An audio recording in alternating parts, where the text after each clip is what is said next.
everyone. Welcome to Access Ideas. This is Yana, and today I want to talk about Matthew Walker and ideas around sleep. Matthew Walker's book, Why We Sleep, was initially published in 2017, and as much as I enjoyed it, I didn't review it on my podcast because I felt he sensationalized some problems that people tend to have, and it might make people worry about them.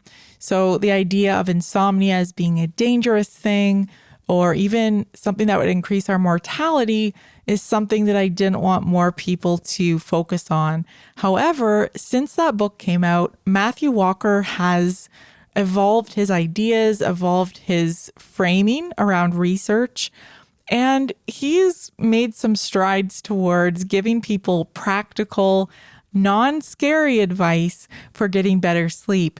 And recently, when I listened to his conversation with Sam Harris in November of 2021 on the Making Sense podcast, I was struck by how practical Matthew Walker's ideas could be perceived if they were just applied a little bit less sensationally.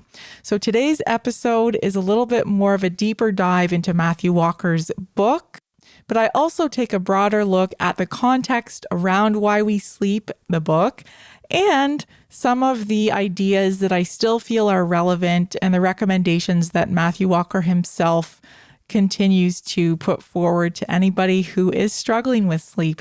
So I hope you'll enjoy this episode, and I'll take it away now.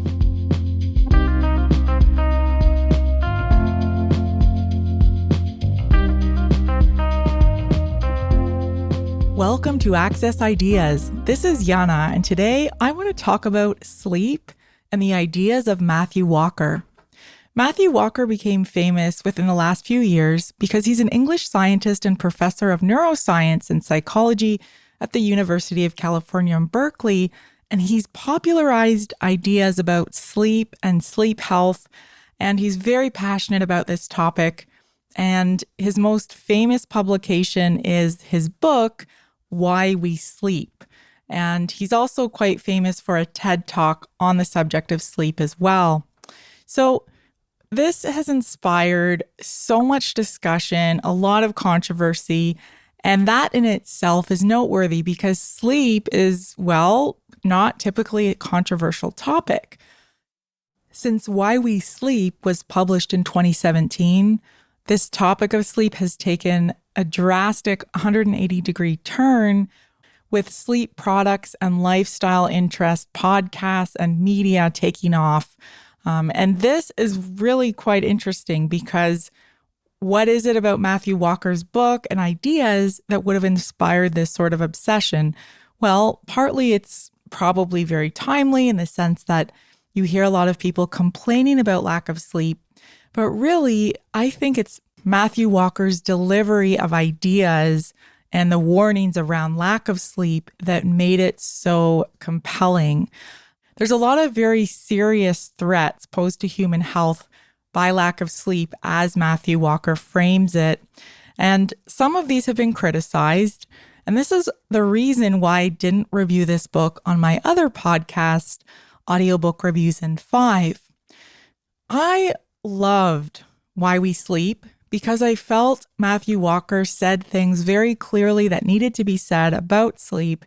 And he also had some very compelling arguments that I hadn't considered before.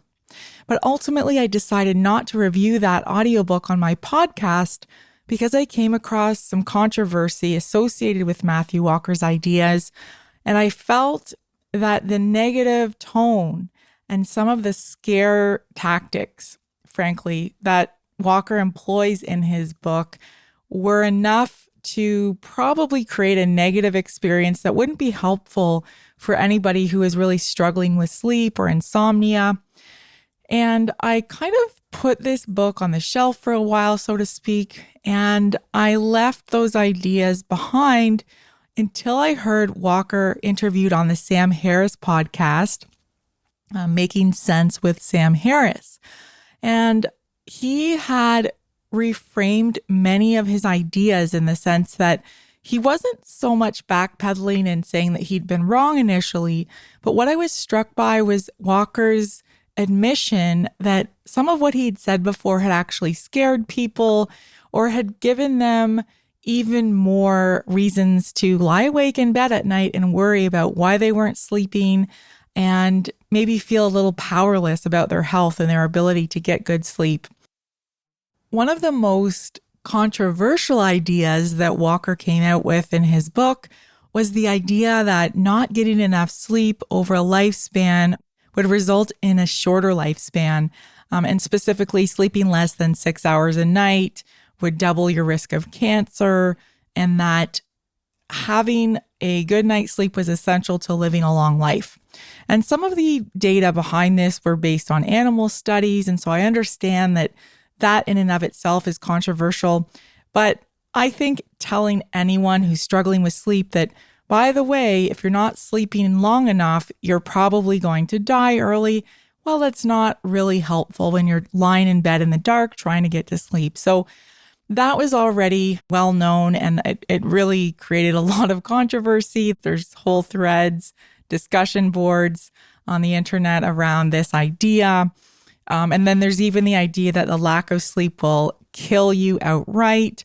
And again, some of the data that Walker drew on was from animal studies. So that was enough reason for me to not initially review this. The other reason was in Why We Sleep, Walker claims that the World Health Organization declared a sleep loss epidemic. They didn't really do that. It was kind of a few reports or research findings that were conflated into this statement, I think, but that was actually never declared to be an epidemic. And the other idea was that 2/3 of adults in developed nations fail to obtain the recommended amount of sleep.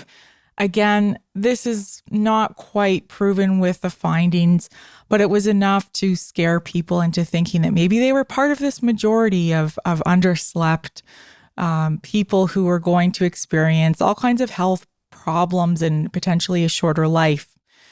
And so this is not to say that sleep doesn't matter or that it isn't important, but I think the reframing of the conversation that Matthew Walker has in Sam Harris's podcast, which I will share in the show notes, is a much more helpful approach in terms of some of the ways that you can sleep better, some of the ways that you can set yourself up for success. And I think importantly, some of the behaviors and supplements and pharmaceuticals that are not so helpful. And this is a really important point because so many people have started to take things like melatonin, magnesium.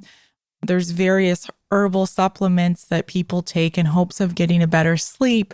And Matthew Walker really clearly outlines why that isn't great or it isn't ideal in all situations. The other controversial point that Walker wrote about was that optimal sleep or long sleep times are ideal in fairly broad swaths of the population. And some of the arguments against this came to be that, well, there are sleep deprivation therapies that can help people with depression. And I think that's really interesting because it's something that we wouldn't think about. It seems counterintuitive. Often the idea that, sleeping longer is better seems obviously more healthful, more beneficial to us. So now that I've taken a few minutes to outline some of the controversial ideas from Matthew Walker's book, I want to focus a little bit more on some of the useful ideas that I think many of you could probably apply to your own challenges with sleep, or let's say you encounter some problems with sleep in the future, you could actually apply this to your own understanding of yourself. These are all very helpful and practical, I found, and I'll get started with going through some of the highlights from Why We Sleep. So first of all, I think what cannot be overstated and what there is in fact a lot of evidence for is the role of caffeine in interrupting sleep cycles. Many people have heard before about why you shouldn't have caffeine in the afternoon or evening because this can interfere with your sleep. And pretty much everybody I know that drinks coffee late in the day claims that, oh no, it doesn't bother me. I don't feel any interruptions. I feel perfectly rested and I'm able to get to sleep without any problems in spite of the fact that they have an 8 p.m. coffee or whatever it is. This is really interesting because Walker clearly outlines how our understanding of our own sleep quality is a terrible measurement of our actual sleep quality. People who are not well rested are not able to ascertain their lack of well restedness. In other words, we're not able to tell that, last night maybe we didn't sleep quite as well because we had that 8 p.m. coffee or even the 3 p.m. coffee. And that's really important because I think so many of us rely on our own perception of our sleep and will continue on with behaviors that aren't necessarily conducive to having great sleep simply because we think, well, I don't feel poorly rested. And so the other factor here is that caffeine works by blocking receptors in our brain that a naturally occurring chemical adenosine affects. And so the caffeine latches onto this, and adenosine can't do its job in terms of making us sleep and building up as what Walker calls a sleep pressure in our brain. And this is especially tough for people who process caffeine slower than others.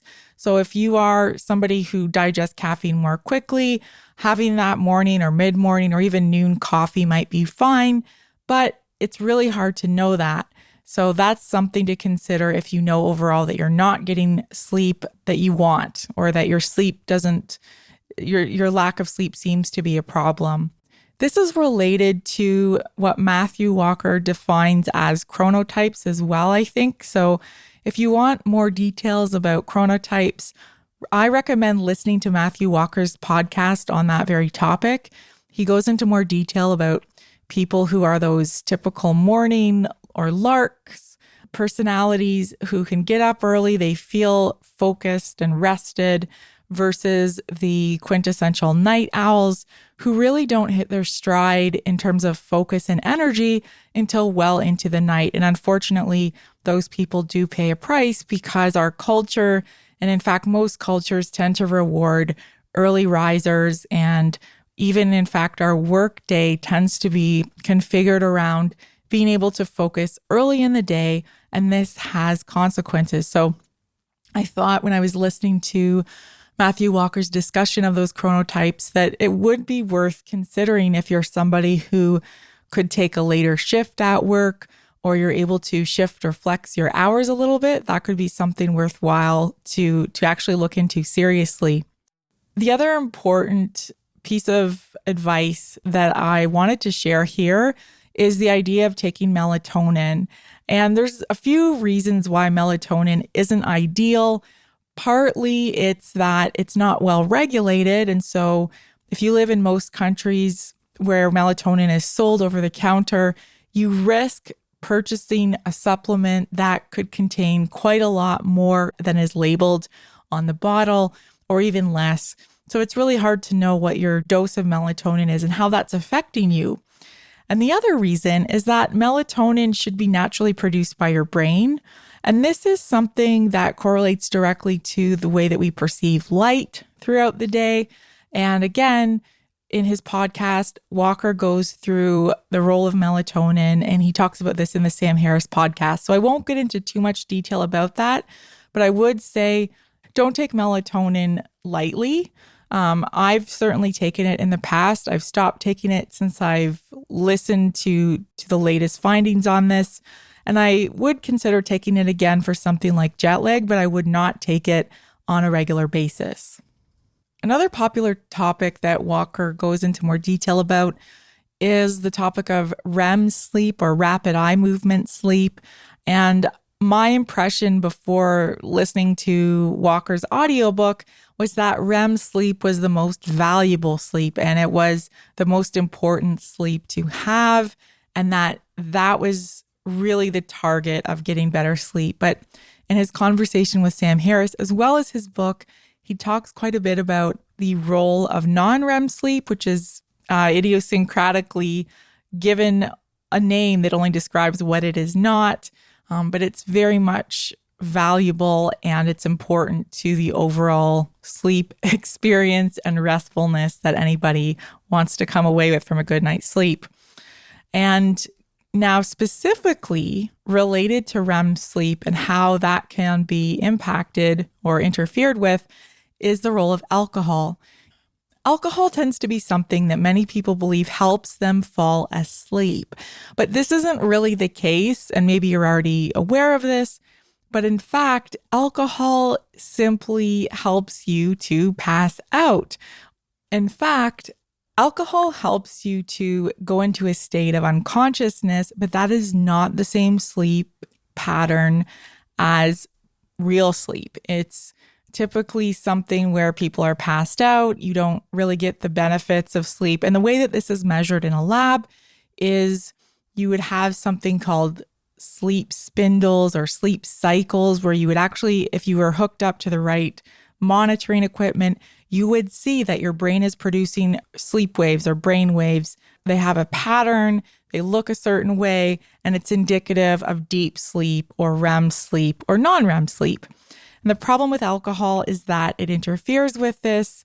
And sometimes people feel that they had a couple of drinks and they passed out and they woke up even later than they usually do. But unfortunately, this is not indicative that you've had a full night of quality sleep. This is related to something I hear about people in midlife or people who are getting older. They might say that they do have a drink or two to fall asleep, and that, well, older adults simply need less sleep. And this is a myth as well that I didn't know about. I really believed that as I got older, I would need less sleep. But actually, there is only a palpable reduction in the electrical quantity and quality of that deep non-REM sleep. And so people do experience more challenges to their sleep.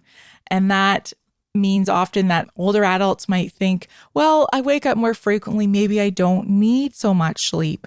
And so there's more of what is called sleep fragmentation. So older individuals might suffer a reduction in their sleep efficiency, and that is defined as the percent of time you are asleep while in bed. And a way to measure this is through a sleep tracker. There's all kinds of great ones. I use something called Auto Sleep. I'm not necessarily recommending that or saying that that's the best tracker, but the most important element of using a sleep tracker is that you can actually compare week over week or month over month. What is your sleep efficiency? And then how is that impacted by the pattern of things like the time that you typically go to bed, your room temperature, what you're wearing, what you're eating throughout the day? All of those elements can have an impact. And then especially, of course, caffeine and alcohol. And so all of this goes back to understanding yourself and understanding what you need to get a good night's sleep. And that's great. But I think there's more cultural context than I initially recognized when I started reading this. And the more time I've had to think about Matthew Walker's ideas, the more time I've had to consider, what would our culture look like if we didn't force everybody to get up so early, or if we allowed people who had those late night chronotypes to actually get proper sleep by sleeping according to what their body tells them. And again, this is genetic. So this is not something that people can change over the course of their lifetime. If you are that quote unquote like night owl type of person who likes to sleep late, you will probably always lean that way. And it's true that in different phases of life, like teenagers, for example, will tend to sleep in later, and older people might tend to get up a little bit earlier, but there's still that basic chronotype, and that's still relevant. So although I've given you a few warnings about Walker's book and that it has some scare tactics or ideas that could be a little inflammatory and worrying, I think one of the elements of his book that is really written clearly and in a way that's compelling to me is the advantages conferred by sleep when it comes to memory. And he lays this out so helpfully. And this is, if anything, a reason to listen to the audiobook or read his book. And that there's different types of memories that are laid down essentially with various forms of sleep. So specifically, even non-REM sleep plays a role in the formation of memories. And one of the most striking elements that I've taken with me since listening to his audiobook is that if you learn something, you really have to have solid sleep that night. You can't shortchange yourself. Cut your sleep that night and hope that 2 days later, you're going to have an epic sleep session and you're going to memorize everything that you learned 2 days ago. It really doesn't work that way. The way that sleep helps you lay down memories, it's in that circadian cycle. So if you don't get solid sleep the day of an important lesson or after, running through a presentation rehearsal that you need to memorize, the chances of you forgetting are much greater. And so that's why really focusing on consistent quality sleep is so critical. And this is something that, again, is kind of a cliche where you hear people say, oh, I'll catch up on the weekend. I'll sleep in on the weekend. Well, that really doesn't happen, actually. And Walker points to a few studies that show that when we try to catch up on our sleep, we don't really succeed in getting the full benefits. You can never come back to the same place that you'd hope to be if you had gotten consistent, deep sleep every single night throughout the week. And so in that sense, that's made it easier for me to determine that I would rather focus on getting quality sleep every night, even if I don't succeed, because sometimes that just happens, but just focus on getting quality sleep every single night as much as you can versus aiming to catch up over the weekend. Another interesting area that Walker delves into are the impacts of lack of sleep in areas of emotional and psychiatric problems. And this is something that a lot of people don't recognize in themselves, which I find interesting because we're pretty good at spotting this in younger children. So typically when a young child is having a temper tantrum or they're really upset or stressed out, we can say, oh, they didn't get their nap in or they didn't get enough sleep. But I'm always amazed by how many friends and family, and myself included, don't spot this in themselves. So we have a hard day, we feel forgetful, maybe we feel cranky, we feel moody, and it's sometimes striking to remind ourselves, did we actually get that sleep that we'd hoped for? Or it can be helpful to look back to the night before and say, did I actually sleep well last night? And if not, could that be contributing to my current state? This sounds super obvious when I'm saying it, and yet I myself am constantly struck by this. So I have to believe that other people probably are missing out on this. And maybe you're beating yourself up and you're saying to yourself, what's wrong with me? I should be more energetic, or what's with my memory? Well, consider your sleep, or your lack of sleep, I should say, and maybe don't beat yourself up so much about that. And then this, of course, this topic of memory links back directly to Alzheimer's disease. And when I think of Alzheimer's disease, I automatically think of Ronald Reagan and Margaret Thatcher, two very famous leaders who prided themselves on needing next to no sleep. They bragged about it. They considered it a point of pride that they needed just a few mere hours of sleep and they could run the world, so to speak, in their own words, or my words, I should say. And of course, both of these leaders very famous for going on to develop Alzheimer's disease.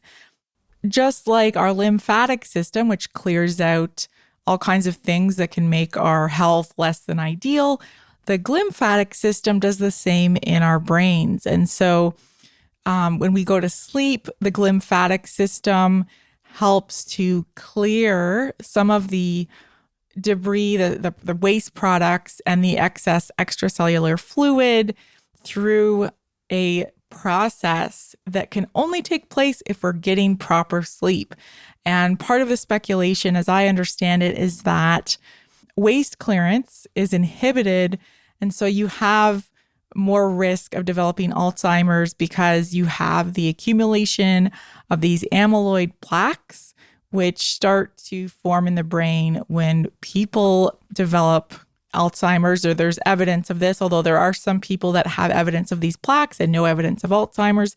So it's not perfectly understood, but this is a really compelling reason to get a full night's sleep if you have any doubt, because who wants to end up forgetting everything? And certainly avoiding neurodegenerative disease through proper sleep seems like a fair bet. and I'm willing to put in my efforts to make my sleep quality as optimal as it can be. Although I'm like many people who would always like better sleep. I feel personally that I could always use another hour or two, although maybe that's just because I like sleeping. Finally, one of the things that I'd like to talk about that's probably the least intuitive to any of us is the idea of imposing a sleep restriction window or a restricted sleep window on our lifestyle. And this procedure was developed initially by Arthur Spielman, and it was designed to eliminate prolonged middle-of-the-night awakenings.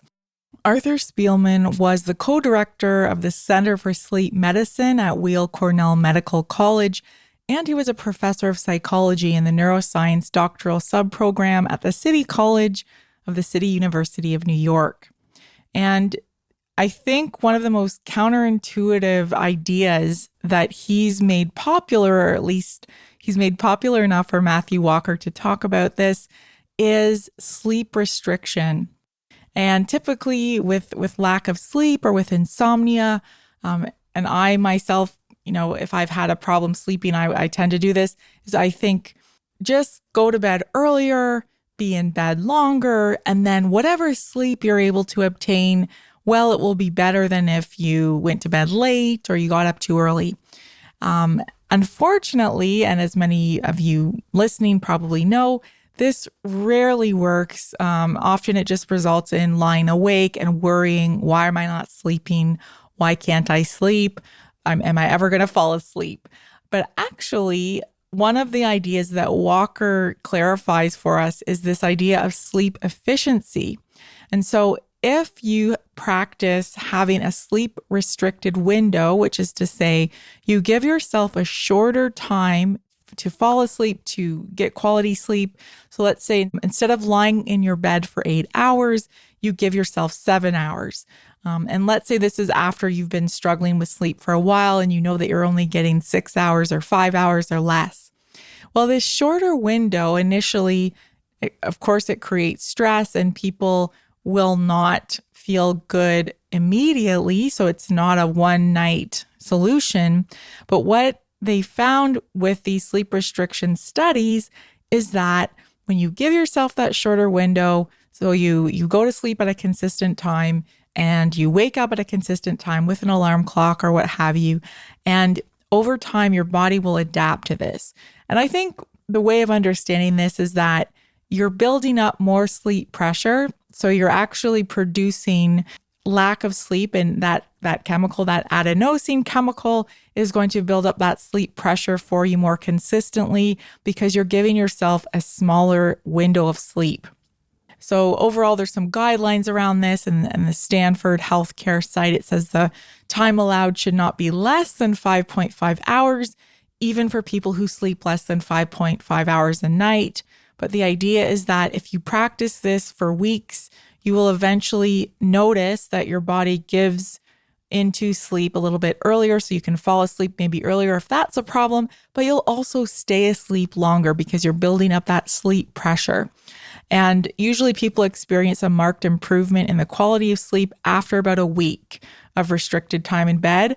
But they also realized they were not getting enough sleep. So in this case, the next step is to gradually extend that time spent in bed by 15 to 30 minutes. So whether that's going to bed slightly earlier or setting your alarm clock to wake you slightly later, just to give you that incremental lengthening of sleep time. And I'd say that's probably one of the most unusual pieces of sleep advice that I'd heard. And Matt Walker discusses this in great detail with Sam Harris on the podcast. So if that's something that you are struggling with, I highly recommend it. I haven't personally tried this, but if it is something you're struggling with, give it a shot. There's a lot of great medical literature and research studies to source and to compare your results to. So you might be wondering, why does any of this matter? I sleep well. I don't have any issues with sleep. And good, that's great. If you don't struggle with sleep, keep doing what you're doing. That's wonderful. However, I have the feeling that many of you listening have the odd period of time where you do struggle with sleep. And you're maybe wondering, why don't I sleep as well as I could, or what could I do to sleep better? And that's where I'd recommend listening to that conversation between Matthew Walker and Sam Harris, and certainly listening to or reading Matthew Walker's book if you haven't already done so. This is such an interesting topic, but even beyond the topic itself, what I love is the fact that Matthew Walker has walked back some of his scare tactics or his considerations for how he frames ideas about sleep, because he's heard from people who've said to him, I'm not getting enough sleep and I'm going to die early, or I'm going to get cancer. And so what I really appreciate about his podcast, as well as his more recent conversations, is he's less shocking. He's less interested in making people worry about lack of sleep. And to be fair, maybe it's because he's already gained a lot of attention on this topic. He doesn't need to scare anybody into listening. But I think it also represents something that I like to see more of in popular science, in the popular science literature, which is researchers and teachers backing down from shocking ideas or scary ideas to reframe context and to help people understand how to empower themselves with their own habits. And also, though, considering broader habits that impact us culturally. And I would be really interested to see in the next few years if public policy around school hours, for example, or school bus times, or even flight times and work schedules, if any of that shifts as a result of popular understanding about our need for sleep and our chronotypes. And I would think, just based on the popularity of Matthew Walker's ideas, that is sure to come, because there's just great research and compelling evidence that make it obvious that we shouldn't be repeating old mistakes as a culture, as a society. And we have a lot to gain by rethinking sleep and getting our best sleep possible.